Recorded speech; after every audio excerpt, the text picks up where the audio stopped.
പോലെ ഏതു സുഖം പാരിൽ പരമാത്മസുഖം പോലെ ഏതു സുഖം. ടെലിവിഷൻ എന്ന് പറയുന്ന ഒരു, ഞാൻ ടെലിവിഷനെ പ്രസംഗിക്കുന്ന ആൾ, നിങ്ങൾ പല ആളുകളും എന്റെ ടെലിവിഷൻ മെസ്സേജസ് ഹാർവസ്റ്റിലെ എല്ലാ മൺഡേ ടു ഫ്രൈഡേ എന്റെ മെസ്സേജസ് എല്ലാ ദിവസവും വരുന്നുണ്ട്. മൺഡേ ടു ഫ്രൈഡേ വരുന്നുണ്ട്. ഞാൻ ടെലിവിഷൻ എന്ന് പറയുന്ന ഒരു ഇതിനെ അല്ല എതിർക്കുന്നത്, എന്തുവാ അതിനെ ഒരു ടെക്നോളജി അല്ല എതിർക്കുന്നത്. പക്ഷെ ഈ ഹാർവസ്റ്റ് വരുന്ന ടെലിവിഷൻ പ്രോഗ്രാം കാണാൻ എന്റെ വീട്ടിൽ ടെലിവിഷൻ ഇല്ല. കാര്യം എനിക്ക് അതിന് സ്പെൻഡ് ചെയ്യാൻ സമയമില്ല. എനിക്ക് ആ സമയം ദൈവസന്നിധിയിൽ ഇരുന്നാലേ പറ്റുള്ളൂ. ഇന്നത്തെ സഭകളിലെ, ഇന്നത്തെ വീടുകളിലെ ഒക്കെ പരാജയത്തിന്റെ ഒരു പ്രധാന കാരണം ആകെപ്പാടെ കമ്മ്യൂണിക്കേറ്റ് ചെയ്യുന്നത് ടെലിവിഷനുമായിട്ടാണ്. ഭാര്യയും ഭർത്താവും തമ്മിൽ പോലും വർത്തമാനം പറയത്തില്ലല്ലോ, അതിന് സമയമില്ലല്ലോ. പണ്ടൊക്കെ മക്കളും അപ്പനും എല്ലാം കൂടെ ഒരുമിച്ചിരുന്ന് ഒരു ഭക്ഷണമേശയുടെ ചുറ്റുമിരുന്ന് ഭക്ഷിക്കുകയും അതിനു മുമ്പ് പാട്ടുപാടി പ്രാർത്ഥിക്കുകയൊക്കെ ചെയ്യണം. ഇന്ന് എവിടെയായതൊക്കെ? ഈ സമയം മുഴുവൻ ആരപഹരിച്ചു കളഞ്ഞു? ടെലിവിഷൻ അപഹരിച്ചു കളഞ്ഞു. പ്രിയമുള്ളവരെ, it is a double, no doubt. അതുകൊണ്ട് അവനിൽ വേരൂന്നി, റൂട്ടഡ് ഇൻ ഹിം, വിജയജീവിതം നടക്കണമെങ്കിൽ, ഏത് കാറ്റടിച്ചാലും താഴെ പോകാതിരിക്കണമെങ്കിൽ അവനിൽ വേരൂന്നിയാലേ കഴിയുകയുള്ളൂ. താഴോട്ട് ഇറങ്ങിപ്പോകട്ടെ. Established in faith, rooted and built up in him and established in faith as he have been taught. നിങ്ങളെ പഠിപ്പിച്ചതുപോലെ നിങ്ങളുടെ വിശ്വാസത്തിൽ ഉറച്ച്, ഒരു വലിയ ഉറപ്പാവശ്യമാണ്.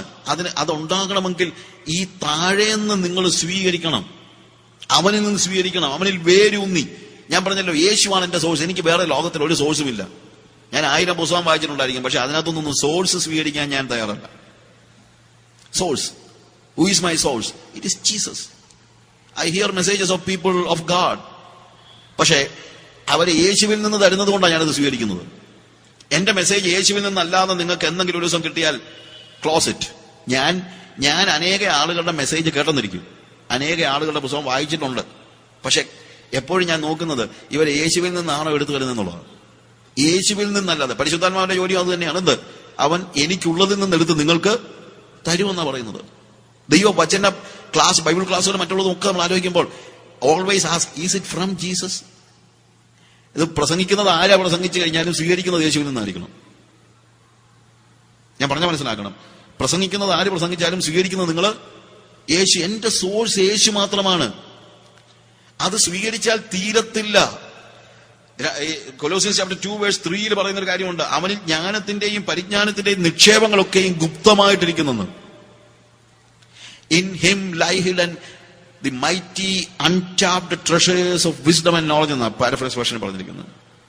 In him lie hidden all the mighty untapped treasures of wisdom and knowledge. Untapped എന്ന് വെച്ച് കഴിഞ്ഞാല് ഇതുവരെ ടാപ്പ് ചെയ്തിട്ടില്ലാത്ത അത്രയും നോളജ് അവനിൽ ഗുപ്തമായിട്ടിരിക്കുന്നു, ആരും കണ്ടിട്ട് പോലുമില്ല. ഞാൻ 39 വർഷമായിട്ട് വേദോസം, it's my 40th year, I am familiar with my Bible. പക്ഷെ ഇന്ന് രാവിലെ വേദോസം വായിക്കുമ്പോഴും ഞാൻ മനസ്സിലാക്കുന്ന ഒരു കാര്യമുണ്ട്, എന്റെ ദൈവം ഇത്രയും കാലം എന്തോ പഠിച്ചത്. It was just like scratching the outer skin.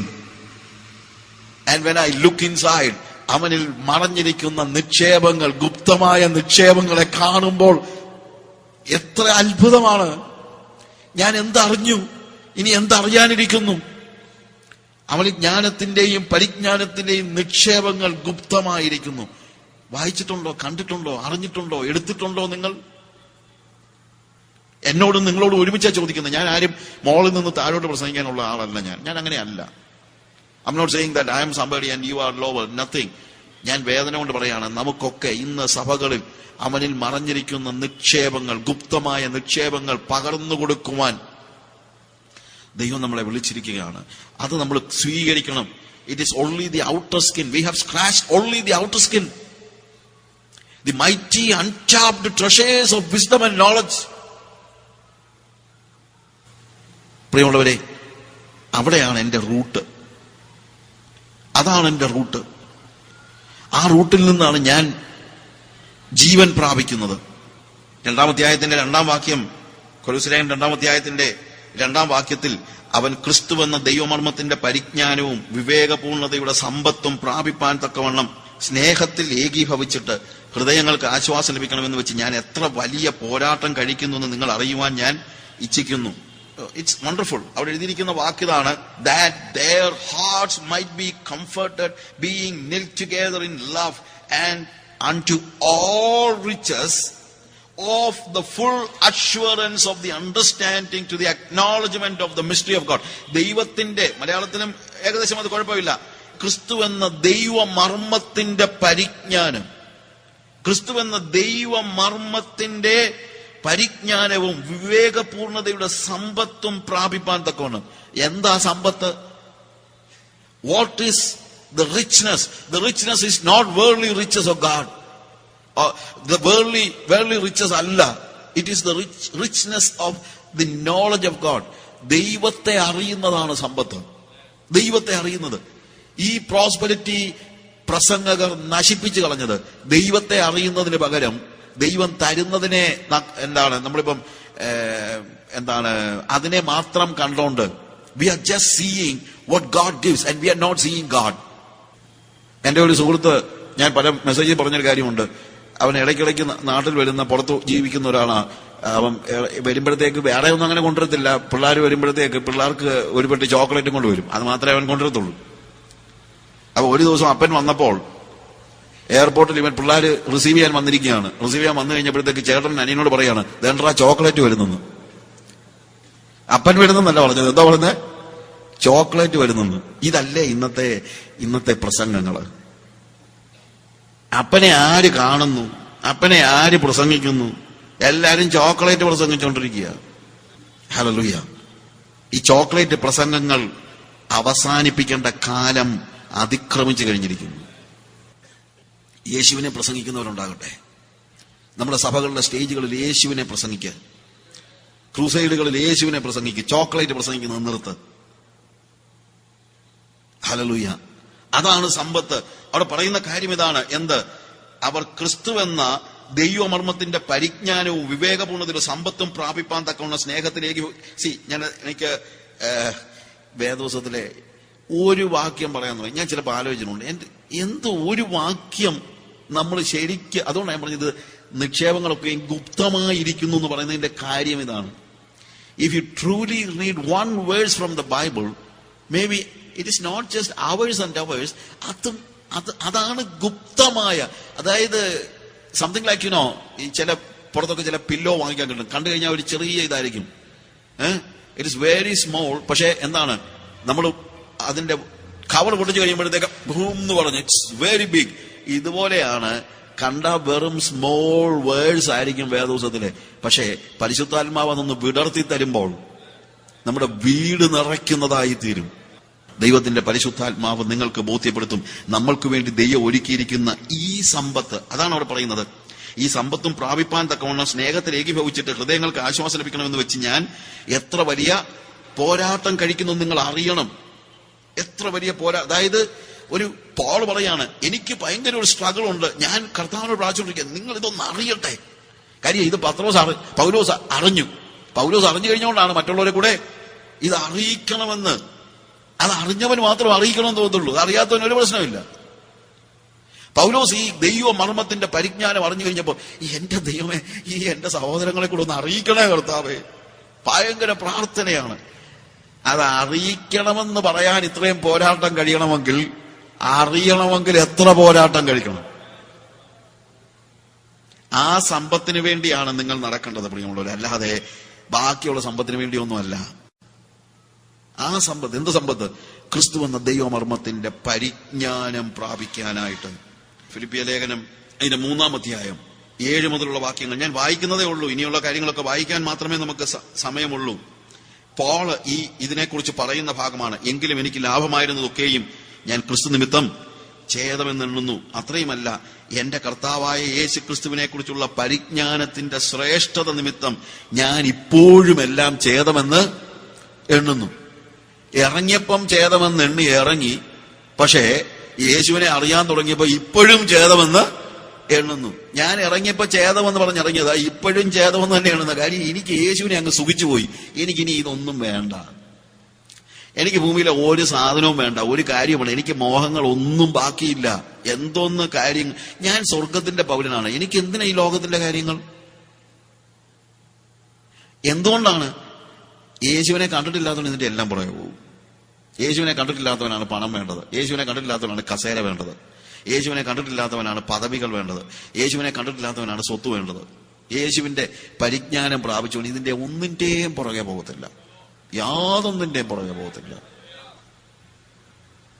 യേശുവിനെ കണ്ടിട്ടുള്ളവൻ കസേര കളിക്കാൻ പോകത്തില്ല പ്രിയമുള്ളവരെ, അതിന് യാതൊരു സംശയമില്ല. യേശുവിനെ കണ്ടിട്ടില്ലാത്തവനേ പോകത്തുള്ളൂ. യേശുവിനെ കണ്ടിട്ടില്ലാത്തവനാണ് കാശ് ഗ്രാബ് ചെയ്യാൻ നടക്കുന്നത്, അല്ലാത്തവൻ അതിന്റെ പുറകെ പോകത്തില്ല. യേശുവിനെ കണ്ടിട്ടില്ലാത്തവനാണ് ഇതുപോലെയുള്ള ഓരോ ഭൂമിയിലെ എന്ത് സുഖങ്ങളുടെ പുറകെ പോകുന്നത്. യേശുവിനെ കണ്ടിട്ടില്ല, അവന് സുഖം, അവൻ യേശു ആ സുഖം അറിഞ്ഞിട്ടില്ല.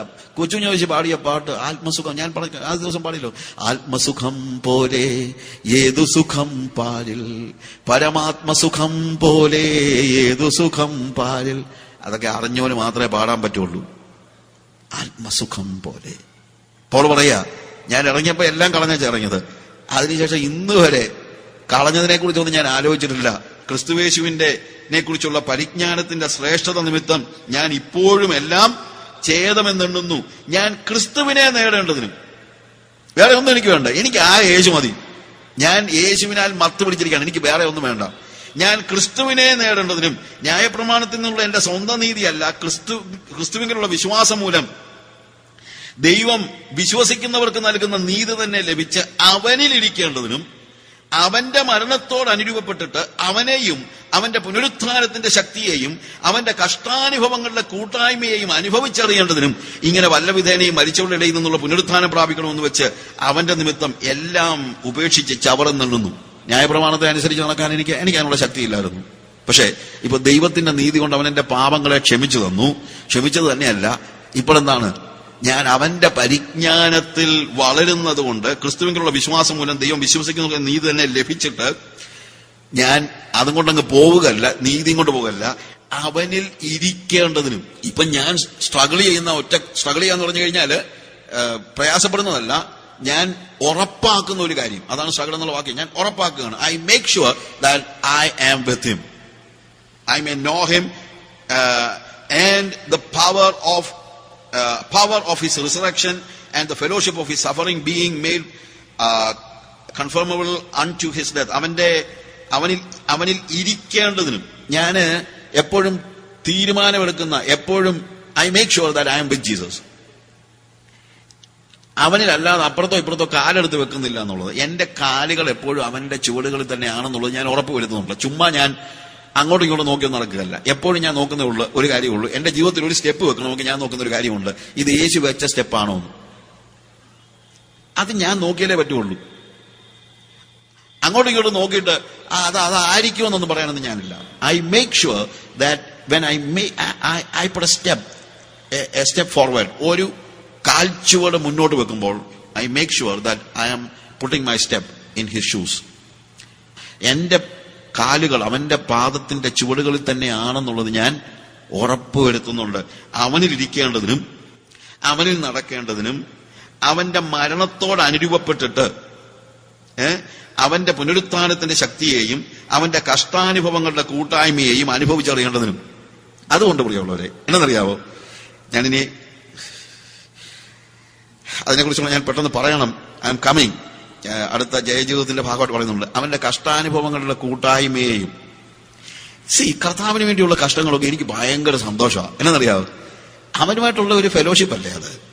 ഞാൻ തന്നെ പോയി കഷ്ടപ്പെടുകയൊന്നുമല്ലല്ലോ, ഹി ഈസ് വിത്ത് മീ. അപ്പൊ എനിക്കത് ഭയങ്കര സന്തോഷമാണ് കഷ്ടാനുഭവം. ഞാൻ കഷ്ടാനുഭവങ്ങളിലൊക്കെ എനിക്ക് എന്താണ് പോയേ ചത്തെന്ന് പറയാനൊന്നും അല്ല, വേദനയുണ്ട്. ഒരാളിനെ തല്ലിയാൽ തീർച്ചയായിട്ടും എന്ത് ചെയ്യും, വേദന എടുക്കും. ഞാൻ അങ്ങനെ സൂപ്പർ ഹ്യൂമനൊന്നും അല്ലല്ലോ. പട്ടിണി കിടക്കുക, അല്ലെങ്കിൽ ഒരു ഭക്ഷണം കഴിക്കുകയാണെങ്കിൽ നമുക്ക് ഇഷ്ടമില്ലാത്ത ഭക്ഷണം കഴിക്കേണ്ടി വന്നു കഴിഞ്ഞാൽ ചിലപ്പോൾ ആളുകളെ എന്നോട് ചോദിക്കാറുണ്ട്, ഈ ആഫ്രിക്കയിലെ ലൈഫൊക്കെ എൻജോയ് ചെയ്യാൻ പറ്റുന്നുണ്ടോന്ന്. അപ്പൊ ഒരു മിഷനറി പറഞ്ഞൊരു വാക്ക് എന്റെ മനസ്സിൽ പറയുന്നത്, അങ്ങനെ ചോദ്യം ഉദിക്കുന്നില്ല. ഇത് എൻജോയ് ചെയ്യുന്നത് ഭക്ഷണത്തിലോ അതൊന്നും നമുക്ക് ചിലപ്പം നാറുന്ന കക്കൂസും ഈച്ച ആട്ടുന്ന ഭക്ഷണവും വഴിയിലെ കിടപ്പും ഒക്കെ ആർക്കാ ഇത്ര എൻജോയ് ചെയ്യാൻ പറ്റുന്നത്? അങ്ങനെയൊന്നും എൻജോയ് ചെയ്യുന്നൊന്നും അല്ല. പക്ഷെ എൻജോയ് ചെയ്യുന്നില്ല എന്നൊരു പട്ടാളക്കാരൻ അവന്റെ ലൈഫിന്റെ സ്ട്രഗിൾസ് ഒക്കെ എന്തോ എൻജോയ് ചെയ്യുന്നുണ്ടോ? അവന്റെ ചോദ്യം, അവനൊരു കമാൻഡ് ഉണ്ട്, അവന്റെ മേലൊരു എന്തുണ്ട്, ഒരു കമാൻഡ് ഉണ്ട്. എന്താണ് എന്റെ എൻജോയ്മെന്റ് എന്ന് ചോദിച്ചാൽ മറ്റൊന്നുമല്ല, ഞാൻ അനുസരിക്കുന്നല്ലോ എന്നുള്ളതാണ്. അനുസരണമാണ് എന്റെ എൻജോയ്മെന്റ്. അവൻ പറഞ്ഞ കാര്യങ്ങൾ ഞാൻ അനുസരിക്കുന്നു. I'm living there. എനിക്കത് അങ്ങ് സുഖിക്കുമൊന്നുമല്ല, പക്ഷെ ഞാൻ എൻജോയ് ചെയ്യുന്നുണ്ട്. എന്താണ് എന്റെ എൻജോയ്മെന്റ്? ഞാൻ അവനെ അനുസരിക്കുന്നു. അവൻ എന്റെ കൂടെ ഉണ്ടെന്നുള്ളതാണ് എന്റെ ഏറ്റവും വലിയ എൻജോയ്മെന്റ്. ഞാനിത് തന്നെ പോയി കഷ്ടപ്പെടുകയൊന്നുമല്ല. ആ കഷ്ടതയുടെയും പ്രയാസത്തിന്റെയും സ്ഥാനത്തെല്ലാം എന്റെ കൂടെ നടക്കുന്ന യേശുവിനെ ഞാൻ കാണുന്നുണ്ട്. അവന്റെ കഷ്ടാനുഭവങ്ങളുടെ കൂട്ടായ്മയെയും അനുഭവിച്ചറിയേണ്ടതിനും വല്ലവിധേനയും മരിച്ചുകൊണ്ടിരുന്ന പുനരുത്ഥാനം പ്രാപിക്കണമെന്ന് വെച്ച് ഞാൻ അവന്റെ നിമിത്തം എല്ലാം ഉപേക്ഷിച്ച് ചവറ് എന്ന് എണ്ണുന്നു. ലഭിച്ചു കഴിഞ്ഞോ എന്നോ തികഞ്ഞവനായി എന്നോ അല്ല, ഞാൻ ക്രിസ്തുവിനാൽ പിടിക്കപ്പെട്ടിരിക്കുന്നത് കൊണ്ട് എനിക്കും അത് പിടിക്കാമോ എന്ന് വെച്ച് പിന്തുടരുന്നതേ ഉള്ളൂ. ഒരു കാര്യം ഇവിടെ മനസ്സിലാക്കണം. ഞാൻ ക്രിസ്തുവിനാൽ പിടിക്കപ്പെട്ടിരിക്കുന്നു. പക്ഷേ ക്രിസ്തുവിനാൽ ഞാൻ പിടിക്കപ്പെട്ടിരിക്കുന്നത് പോലെ ഒരു കാര്യമുണ്ട്. ഞാനും അത് പിടിക്കാമോ എന്ന് വെച്ച് ഞാനും എന്ത് ചെയ്യാണ്? അത് പിന്തുടരുകയാണ്. ഇത് അങ്ങോട്ടും ഇങ്ങോട്ടും ഉള്ള ഒരു പിടുത്തമാണ്. പ്രിയമുള്ളവരെ, അങ്ങോട്ടും ഇങ്ങോട്ടും ഉള്ള ഒരു പിടുത്തമാണ്, അല്ലേ?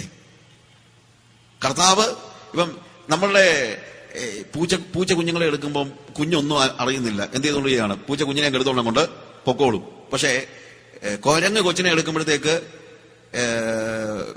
കുരങ്ങ് കുഞ്ഞള്ളി പിടിച്ച് ഇരുന്നോണം. പക്ഷെ ഇത് രണ്ടുമല്ല ക്രിസ്തീയ ജീവിതം. ക്രിസ്തീയ ജീവിതം എന്ന് പറയുന്നത് ഞാൻ അങ്ങോട്ടും അവൻ ഇങ്ങോട്ടും കൂടെ കെട്ടിപ്പിടിക്കുന്നതാണ്.